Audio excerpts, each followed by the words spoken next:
Ya, dan bisa untuk membahas hal ini sudah tersambung melalui sambungan Zoom Muhammad Syah Abdali, dokter spesialis penyakit dalam. Halo, selamat pagi Dokter Selamat pagi, Dali. dokter.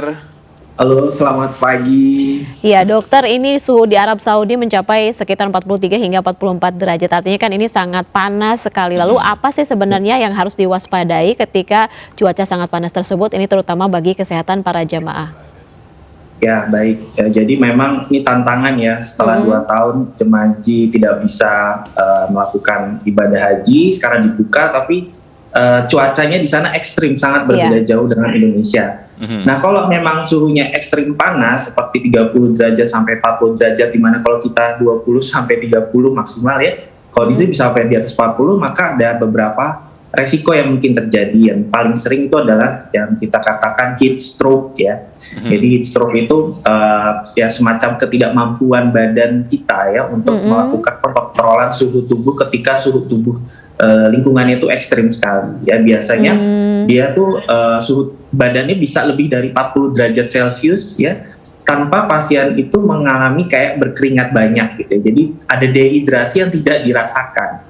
Jadi biasanya kulitnya tuh memerah, memanas, bahkan kalau udah sampai tahap parah ya, dia bisa ada gelisah, ya cenderung agresif, ya memang gangguan perilaku karena memang heat stroke terjadi, bahkan bisa sampai pingsan. Nah, yang mungkin terjadi lagi dehidrasi tentunya ya. Dehidrasi itu adalah kondisi di mana terjadi defisit cairan ya. Jadi yang keluar itu lebih banyak dibandingkan dengan yang masuk. Jadi yang keluar itu dalam hal ini adalah melalui keringat atau penguapan melalui kulit ya, panasnya. Dan yang bisa terjadi juga karena memang di situ tidak hanya suhu tinggi tapi juga kelembapannya tuh rendah ya. Jadi memang cenderung udaranya tuh kering dan berdebu ya. Memang ini bisa beresiko untuk jemaah haji untuk mengalami masalah pernapasan ya. Bisa terjadi batuk-batuk karena memang debu yang masuk itu ringan-ringan ya, bisa masuk ke dalam saluran nafas kita. Ya dok, ini terkait dengan mungkin stroke juga. Apa bedanya dengan stroke biasa ini dengan juga tadi sempat disampaikan dengan heat stroke itu? Ya, kalau stroke itu kan yang kita kenal adalah kelemahan motorik atau sensorik yang tiba-tiba mendadak karena ada penyempitan pembuluh darah atau pecahnya pembuluh darah ya. Tapi kalau ini bukan hal yang seperti itu. Biasanya kalau yang stroke yang kita kenal tiba-tiba penuh kesadaran atau kejang-kejang atau kelemahan tubuh satu sisi, mulutnya pelo ya, atau bicaranya udah ketarik ya bibirnya sebelah, dan itu disebabkan karena tadi penyempitan pembuluh darah ya di otak dan atau pempecahnya pembuluh darah. Tapi kalau heat stroke ini masalahnya adalah suhu lingkungan yang sangat ekstrim, jadi beda penyebab. Lebih ke faktor kulit juga ya. Dokter, selain suhu tubuh tadi tanda-tandanya suhu tubuhnya kan di atas 40 derajat. Lalu apakah ada tanda-tanda lain yang bisa mungkin kita waspadai bahwa kita terkena heat stroke ini? Ya, ini agak sulit ya karena memang biasanya kita berkeringat ya. Kalau ini kadang ada tidak berkeringat walaupun suhunya di atas 40 derajat. Tadi yang saya katakan juga kulitnya cenderung mengering dan merah. Jadi kita bisa mensiasatinya dengan melakukan semprot ya, semprot dengan air. Jadi memang bawa semprotan air, dan kalau memang sudah kering disemprot. Nanti kalau memang sudah kering lagi semprot lagi. Jadi memang semprotan ini sangat membantu untuk mengurangi resiko untuk heat stroke. Selain memang kita harus minum yang banyak ya, memang harus disarankan. Nah, ini minum banyak itu berapa liter begitu sehari? Mungkin ada khusus kalau kita kan setiap hari 8 gelas cukup begitu, apa mungkin di saat suhu panas itu harus lebih dari itu?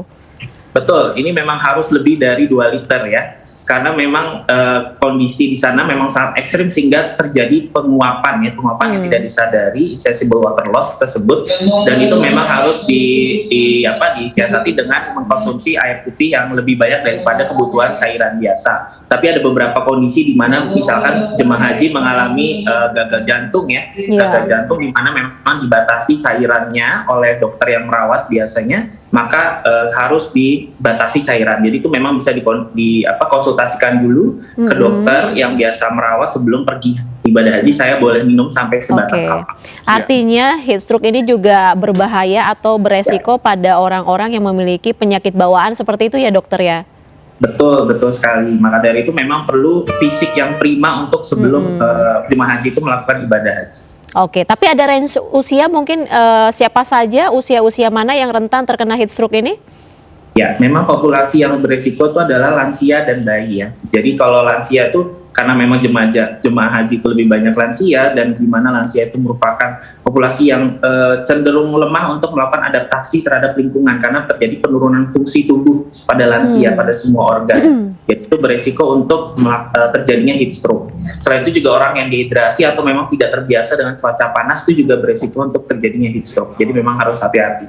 Di alat pelindung ya, alat pelindung diri seperti topi, kacamata hitam ya, sunblock itu juga memang dibutuhkan selain tadi yang semprot-semprot air ya, dan memang minumnya harus lebih banyak. Tadi betul, jangan tunggu haus.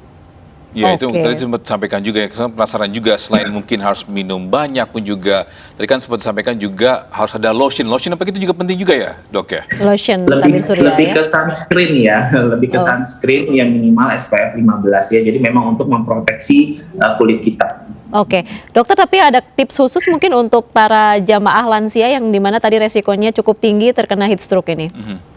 Oke, tadi nomor 1 harus minum yang lebih banyak, jangan tunggu haus, itu betul. Kedua, pakai alat pelindung diri apabila beraktivitas di luar ruangan. Dan memang kurangi aktivitas di luar ruangan apabila memang belum perlu. Jadi memang fokus kepada ibadah wajib hajinya aja. Ya, jadi kalau memang ada ibadah sunnah memang harus disesuaikan dengan kondisi. Tapi memang apabila ada ada aktivitas di luar ruangan, maka alat pelindung diri jangan lupa. Oh ya, jangan lupa juga alas kaki ya. Karena memang ada berita juga di sana sudah ada luka bakar, kaki melepuh karena memang jemaah hajinya terbiasa mungkin di Indonesia di desa tidak pakai alas kaki gitu ya, kemana-mana dia datang kebiasaan itu terbawa, padahal jalanan trotoar atau misalkan yang di sekitar Masjid Nabawi itu kan memang panasnya bisa sampai 40 derajat, jadi bisa beresiko terkena luka bakar atau kaki melepuh. Apalagi memang pada pasien-pasien diabetes yang mempunyai gangguan persarafan ya, yang tidak bisa merasakan suhu panas dengan baik, maka itu bisa beresiko untuk terjadinya kaki melepuh ya pada pasien-pasien yang diabetes. Oke, dokter, mungkin tipsnya juga untuk para jamaah yang mungkin dapat tempat tinggal yang memang kurang adanya udara atau ventilasi. Nah, itu seperti itu juga bisa beresiko kah, Dok? Ya, betul sekali. Jadi memang ventilasi ya lingkungan itu juga mempengaruhi tempat tinggalnya. Jadi memang kalau untuk heat stroke pribadi ya kita harus menghindari paparan matahari sebanyak mungkin ya. Jadi jangan memang aktivitas yang tidak perlu kita banyak keluar. Ya, Dok, ini selain cuaca panas, jemaah haji juga harus menghadapi bahaya COVID. Bagaimana untuk antisipasinya nantinya? Ya, jadi memang COVID kan masih pandemi di dunia ya, dan memang ini semua negara ya hampir sejuta, kita kalau nggak salah dapat 100.000 kuota ya, di mana ada negara-negara yang memang vaksinasinya juga masih belum banyak seperti daerah-daerah Afrika itu bertemu juga di sana. Jadi memang protokol kesehatan seperti masker itu tetap harus dilaksanakan ya, apalagi memang tadi saya katakan masalah-masalah pernapasan yang akibat debu-debu yang masuk ke dalam saluran nafas kita bisa kita tangkal dengan kita menggunakan masker selama melakukan ibadah haji. Oke, terima kasih Dr. Terima Muhammad kasih, Dok. Syah Abdali atas waktunya untuk berbincang dan berbagi informasi pada kami hari ini di MNC News Morning. Salam sehat, Dokter. Salam sehat semuanya ya. Terima kasih.